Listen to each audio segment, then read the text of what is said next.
దేశవ్యాప్తంగా 5 రాష్ట్రాల్లో జరిగిన ఎన్నికల్లో నిన్న తీర్పు రావడం జరిగింది. ప్రజలు మార్పును కోరుకున్నారు.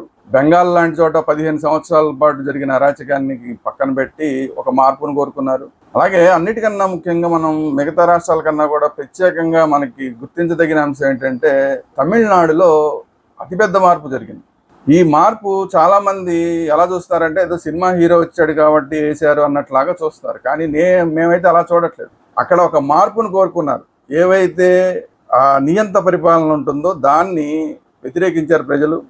ఏవైతే ఒకసారి గెలిచిన తర్వాత మనం ఇచ్చిన హామీలేంటి, మనం చెప్పిన మాటలేంటి అనేది మర్చిపోయి మా ఇష్టారాజ్యంగా పరిపాలిస్తాము అన్న వాళ్ళని ప్రజలు తిరస్కరించారు తమిళనాడులో. దానికన్నా ముఖ్యంగా డబ్బు రాజకీయాలను తిరస్కరించారు. ఒక నియోజకవర్గంలో పోటీ చేయాలంటే కోటాను కోట్లు ఉండాలి అన్న సూత్రీకరణ ఈ మధ్యకాలం రాజకీయ పార్టీలు ఏవైతే చేస్తున్నారో ఆ సూత్రీకరణని పూర్తి స్థాయిలో తిరస్కరించి అతి సామాన్యుల్ని గెలిపించారు. వాళ్ళు ఎవరో కూడా తెలియని వాళ్ళని ఒక మార్పు కోసం అని చెప్పి వాళ్ళందరినీ కూడా గెలిపించడం జరిగింది. ఈరోజు వాళ్ళు ఎవరు కోటీశ్వరులు ఉన్నవాళ్ళు కాదు, గతంలో రాజకీయ చరిత్ర ఉన్నవాళ్ళు కాదు, అలాంటి వాళ్ళని గెలిపించడం జరిగింది. అన్నిటికన్నా ముఖ్యంగా కామన్ మ్యాన్ని గుర్తించడం జరిగింది. ఎందుకంటే టీవీకే విజయ్ వాళ్ళ కారు డ్రైవర్ కొడుకుని నిలబెడితే కూడా అతన్ని గెలిపించారు అంటే కామన్ మ్యాన్ పాలిటిక్స్ని ఈరోజు ఇష్టపడుతున్నారు ప్రజలు అనేది చాలా స్పష్టంగా అర్థమవుతోంది. ఏదో ఒక పార్టీకి 2 పార్టీలు మాత్రమే ఉండి అయితే వాళ్ళకి ఇష్టం లేకపోతే వీళ్ళకి వేయాలి అని ప్రజలకి వేరే మూడో ప్రత్యామ్నాయం అవకాశం లేకుండా తమిళనాడులో ఇన్నాళ్ళ నుంచి జరిగిన రాజకీయం ఏదైతే ఉందో అయితే డిఎంకే కూటమి, లేదంటే కనుక ఏఐడిఎంకే కూటమి, ఇష్టం ఉంటే వీళ్ళకి వేయాలి, ఇష్టం లేకపోతే వాళ్ళకి వేయాలి. ఈ 2 తప్ప మూడో ప్రత్యామ్నాయం లేకుండా చేసి అనేక సంవత్సరాల పాటు తమిళనాడుని పరిపాలించిన ఆ సంస్కృతికి చరమగీతం పాడుతూ మూడో ప్రత్యామ్నాయం స్పష్టంగా మంచి ప్రత్యామ్నాయం కనపడంగానే మొత్తం తమిళనాడు ప్రజలందరూ కూడా మూడో ప్రత్యామ్నాయం వైపు వెళ్ళారు. ఇది ప్రజాస్వామ్యవాదులందరూ గుర్తించాల్సిన అంశం. ఆంధ్రప్రదేశ్ రాష్ట్రానికి వస్తే ఆంధ్రప్రదేశ్ రాష్ట్రంలో కూడా ఇప్పుడు ఇదే పరిస్థితులు ఉన్నాయి. ఆంధ్రప్రదేశ్లో కూడా ఈరోజు కూటమి ప్రభుత్వం ఉన్నది. కూటమి ప్రభుత్వంలో ఉన్న వాళ్ళందరూ 15 ఏళ్ల పాటు మేము కూటమిగానే ఉంటాము, మేమేమో ఉంటాము అని చెప్తున్నారు. అంటే ఇది ఒక గ్రూపు. దానికి ప్రత్యామ్నాయం ఏంటి అంటే వైసీపీ. ఈ 2 తప్ప మూడో ప్రత్యామ్నాయం ఆంధ్రప్రదేశ్లో లేదు.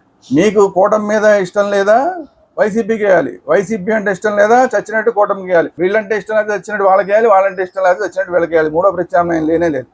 కాబట్టి ఇటువంటి పరిస్థితి ప్రజలకు ఉండకూడదు. కాబట్టి ఖచ్చితంగా ఆంధ్రప్రదేశ్లో మూడో ప్రత్యామ్నాయం తీసుకురావాల్సిన అవసరం ఉంది. తమిళనాడులో ఏదైతే తీర్పు వచ్చిందో ఆ తీర్పుని స్ఫూర్తిగా తీసుకుని ఖచ్చితంగా ఆంధ్రప్రదేశ్లో కూడా మూడో ప్రత్యామ్నాయం తీసుకొస్తాం. ఎందుకంటే అక్కడ పరిస్థితులు ఎలా ఉన్నాయి, ఇక్కడ పరిస్థితులు కూడా అలాగే ఉన్నాయి. ఎందుకంటే అక్కడ కూడా ప్రభుత్వం సరిగా పరిపాలించట్లేదన్న బాధ ప్రజల్లో అక్కడ ఉన్నది. అందుకే ఆ ప్రభుత్వాన్ని ఓడించారు. ఇక్కడ కూడా కూటమి ప్రభుత్వం ఏదైతే హామీలు ఇచ్చిందో ఆ హామీలను పూర్తి స్థాయిలో నెరవేర్చట్లేదు.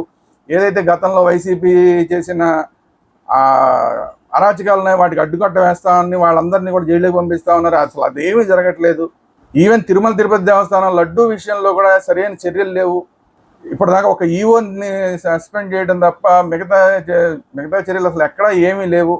ఇలాంటి పరిస్థితుల్లో తమిళనాడులో ఏవైతే ప్రత్యామ్నాయంగా ఉన్న ఏఐడిఎంకే సరైన ప్రతిపక్షంగా వ్యవహరించడంలో ఫెయిల్ అయిందో ఆంధ్రప్రదేశ్లో కూడా వైసీపీ ప్రత్యామ్నాయంగా ప్రతిపక్షంగా వ్యవహరించడంలో ఫెయిల్ అవుతుంది. ఎందుకంటే వీళ్ళు మేము అసెంబ్లీకి వెళ్ళమంటారు.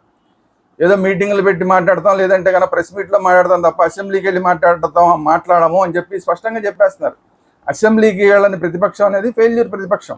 సో ఇక్కడ అధికార పక్షం మీద వాళ్ళు ఏవైతే చెప్పారో అవి చేయలేకపోతున్నారు అన్న అసంతృప్తి ఈరోజు ప్రజల్లో పెరుగుతోంది ఆంధ్రప్రదేశ్లో. అట్ ది సేమ్ టైం ప్రతిపక్షం ఏమో పూర్తి స్థాయిలో ఫెయిల్ అయిపోయిన ప్రతిపక్షం. అందువల్ల ఖచ్చితంగా ఈరోజు ప్రజాస్వామ్యబద్ధంగా ప్రభుత్వానికి చేస్తున్న తప్పుల్ని ఎత్తి చూపాలంటే సరైన ప్రతిపక్షం ఉండటం చాలా అవసరం. దీనికి మూడో ప్రత్యామ్నాయం అనేది చాలా అవసరం. ఎందుకంటే ఉన్న ప్రత్యామ్నాయం సరిగా పనిచేయట్లేదు కాబట్టి, ఫెయిల్ అయిపోయింది కాబట్టి ఇప్పుడు మూడో ప్రత్యామ్నాయం అనేది ఆంధ్రప్రదేశ్లో తక్షణ అవసరం. అది కాకుండా ఏంటంటే ఈరోజు తమిళనాడులో లాగానే ఖచ్చితంగా ఆంధ్రప్రదేశ్లో కూడా విజ్ఞులు ఎప్పటికప్పుడు ప్రజలు చాలా స్పష్టమైన మంచి తీర్పునిస్తారు. కాబట్టి ఇక్కడ కూడా ప్రజలు ఈ డబ్బు రాజకీయాలని పక్కన పెట్టి ఖచ్చితంగా సామాన్యుల రాజకీయాలు, అది రిక్షావాడా లేదంటే ఆటో డ్రైవరా, ఇవన్నీ పక్కన పెట్టి సామాన్యుల్ని గెలిపించడానికి ఖచ్చితంగా ఆంధ్రప్రదేశ్లో కూడా ముందుకు వస్తారు. ఈ డబ్బు రాజకీయాలను వ్యతిరేకిస్తారన్న ఒక నమ్మకంతో ఖచ్చితంగా రాబోయే రోజుల్లో ఆంధ్రప్రదేశ్లో కూడా ఒక స్పష్టమైన మూడో ప్రత్యామ్నాయాన్ని ఖచ్చితంగా తీసుకొస్తాం. కామన్ మ్యాన్ పాలిటిక్స్ చేస్తాం. డబ్బు రాజకీయాలు, కుల రాజకీయాలు, లేదంటే కుటుంబ రాజకీయాలు. అక్కడ కూడా డిఎంకే ప్రభుత్వం తాత ముఖ్యమంత్రి, తండ్రి ముఖ్యమంత్రి, ఇప్పుడు రాబోయే రోజుల్లో మనవాడిని కూడా ముఖ్యమంత్రి చేద్దామన్న ప్రయత్నాలు జరిగినాయి. ఉదయనిధి స్టాలిన్ని ముఖ్యమంత్రిని చేద్దామన్న ప్రయత్నాలు జరుగుతూ ఉండగానే ఇంకా ఈ కుటుంబ పార్టీలు మనకు వద్దని అక్కడ తిరస్కరించారు. ఇప్పుడు ఆంధ్రప్రదేశ్లో కూడా చూసుకోండి, రాజశేఖర రెడ్డి కొడుకు పోతే జగన్మోహన్ రెడ్డి చెల్లెలు, జగన్మోహన్ రెడ్డి తల్లి, ఇదే ఈ కుటుంబ పాలన, ఇలాగే కుటుంబాలు వీళ్ళ చర్చే తప్ప సమస్యల మీద చర్చ లేదు. అలాగే ఎన్టీ రామారావు గారు తర్వాత చంద్రబాబు నాయుడు గారి తర్వాత లోకేష్ తర్వాత ఇంకా దేవాంశ్ కూడా వస్తాడేమో తెలియదు. అంటే ఈ కుటుంబ పార్టీల వ్యవహారం ఇక్కడ కూడా నడుస్తుంది. జనసేన వైపు నుంచి కూడా మేము కుటుంబ పాలనను వ్యతిరేకిస్తామని జనసేనలో పవన్ కళ్యాణ్ గారితో పాటు ఇప్పుడు ఎమ్మెల్సీ అయిపోయి నాగబాబు గారు, ఆయనకి ఆల్రెడీ మంత్రి పదవి ప్రామిస్ కూడా రిటర్న్గా చేశారు. అంటే ఇదొక కుటుంబ పాలన, అన్నదమ్ముల పాలన నడుస్తుంది ఇక్కడ. అంటే ఎటు చూసినా కూడా ఈ కుటుంబ పాలన తమిళనాడులో అందుకనే వ్యతిరేకించారు. అందుకనే ఈ కుటుంబ రాజకీయాలకు వ్యతిరేకంగా, అవినీతి రాజకీయాలకి, డబ్బు రాజకీయాలకు వ్యతిరేకంగా స్పష్టమైన మూడో ప్రత్యామ్నాయం కోసం అని చెప్పి ఆంధ్రప్రదేశ్ ప్రజలు ఎదురు చూస్తున్నారు. దాన్ని అతి త్వరలోనే ప్రజాస్వామ్యవాదులందరినీ కలుపుకుని ఒక స్పష్టమైన మూడో ప్రత్యామ్నాయాన్ని ఆంధ్రప్రదేశ్లో ఖచ్చితంగా తీసుకొస్తారు.